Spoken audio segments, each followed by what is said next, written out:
حضرت ابو ہریرہ رضی اللہ تعالی عنہ فرماتے ہیں کہ رسول اللہ صلی اللہ علیہ وسلم نے ارشاد فرمایا،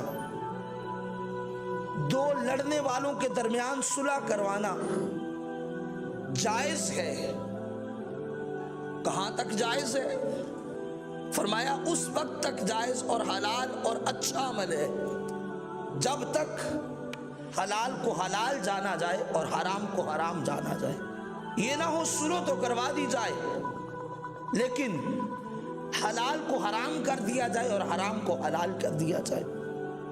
اب یہ کیا مطلب ہے کہ دو گروہوں کے درمیان صلح کروانا تو جائز، لیکن جب تک حلال کو حلال اور حرام کو حرام رکھا جائے، اگر حلال کو حرام اور حرام کو حلال کر دیا جائے تو پھر درست نہیں ہے۔ اس کا مطلب یہ ہے کہ کسی کے ڈیرے پہ پنچایت آ جائے، کسی کے پاس لوگ اپنا فیصلہ لے کے آ جائیں تو اب اس کی ذمہ داری یہ ہے کہ ان دونوں فریقوں کی بات سنیں۔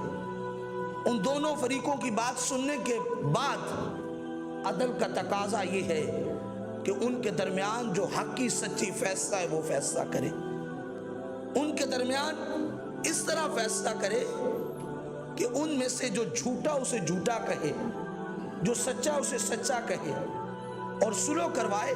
جس کا حق بنتا ہے اس کو حق دلائے اور جو کسی کا حق مار کے بیٹھا اس کو واپس دلوائے۔ اب ہمارے ہاں مسئلہ کیا ہے معاشرتی اعتبار سے؟ جب دو گروہ آپس میں کسی معاملہ پہ جھگڑ پڑتے ہیں، کسی وڈیرے کے پاس جایا جاتا ہے کہ بھائی آپ صلح کروا دیں، تو اب وہاں پہ ہوتا یہ ہے، اب صلح والا معاملہ اس طرف ہو جاتا ہے کہ اب معاملہ طاقتور کی طرف صلح کروانے والے کا بڑھتا ہے۔ وہ کیا کہتا ہے، یہ طاقتور ہے، مجھے اس سے کام ہوں گے، مجھے اس سے مفاد ہیں، میرے اس کے ساتھ تعلقات ہیں، میں اس کو نبھاؤں گا، میں اس کو ساتھ لے کے چلوں گا اور میں اسی چیز کو لے کے اپنی زندگی کے معمولات کو چلاؤں گا۔ اور جو دوسرا ہوتا ہے وہ بیچارہ پس رہا ہوتا ہے۔ اب کام کیا تھا؟ اب حق تو یہ بنتا تھا کہ اس کے پاس لوگ آئے ہیں، وہ صلح کرواتا، ظالم سے مظلوم کو بچاتا، مظلوم کا ساتھ دیتا اور اس کے ساتھ کھڑا ہو جاتا۔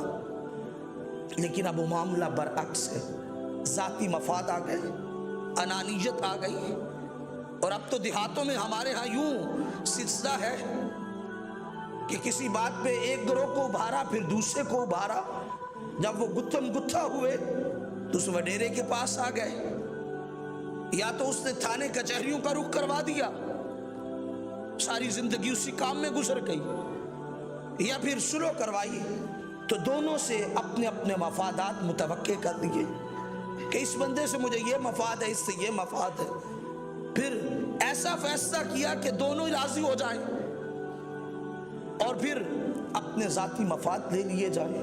اسلام کو یہ مزاج پسند نہیں ہے۔